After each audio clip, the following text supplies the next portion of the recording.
அனைத்து ஆன்மீக சொந்தங்களுக்கும் வணக்கம் ஃப்ரெண்ட்ஸ்.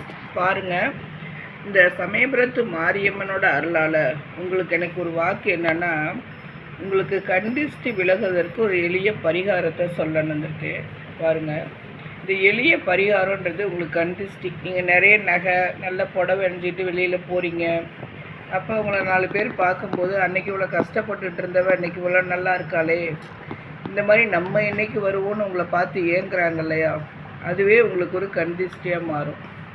இருக்கவங்க இல்லாதவங்க எல்லாருமே நம்மளை பார்த்து ஒரு மாதிரி இதாக இருக்கும்போது நமக்கு கண்டிஷ்டி வரும் ஃப்ரெண்ட்ஸ். அதை நம்மகிட்ட ரிமூவ் பண்ணணும், அந்த நெகட்டிவ் எண்ணத்தை நீக்கணும் அப்படின்னா நம்ம ஒரு பரிகாரம், எளிய ஒரு பரிகாரம். இதை வீக்லி ஒன்ஸ் குடும்ப பெண்கள் நம்ம பண்ணணும். அந்த மாதிரி பண்ணோன்னா நம்ம குடும்பத்தில் இந்த மாதிரி கண்டிஷ்டியெல்லாம் விலகி நம்ம அடுத்து மீண்டும் செழிப்பாக வளர்கிறதுக்கு நல்ல வாய்ப்பாக இருக்கும். இப்போ நம்ம வீட்டில் குழந்தைங்க பெண்கள் மேலேயும் வரலாம். ஆண்கள் நல்லா சம்பாதிக்கிறாங்க, அவள் புருஷன் மட்டும் நல்லா ஆஃபீஸருக்காக இருக்கான். நிறைய எண்ணங்கள், மனிதர்கள் எண்ணங்கள் நிறைய இருக்குது. குழந்தை நல்லா படிக்குது, குழந்தை ஹைட்டாக வளர்ந்துருச்சு, அந்த குழந்தைக்கு மட்டும் என்ன கொடுக்குறாங்க.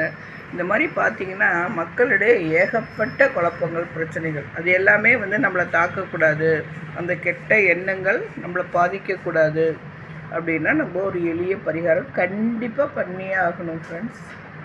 உங்கள் குடும்ப நலனுக்காக நீங்கள் கண்டிப்பாக பண்ணுங்கள்.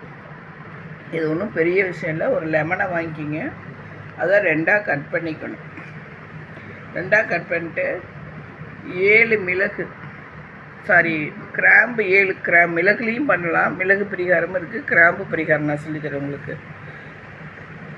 7 கிராம்பு எடுத்து இந்த மாதிரி குத்தி வச்சுக்கோங்க ஃப்ரெண்ட்ஸ். காட்டுமா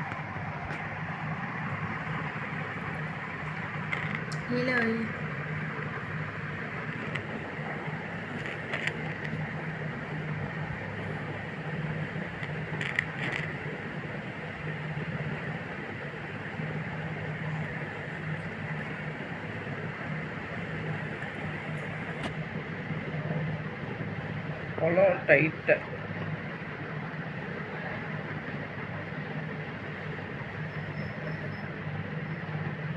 இப்போ நம்ம இதில் 7 கிராம்பு குத்தி வச்சுருக்கோம்.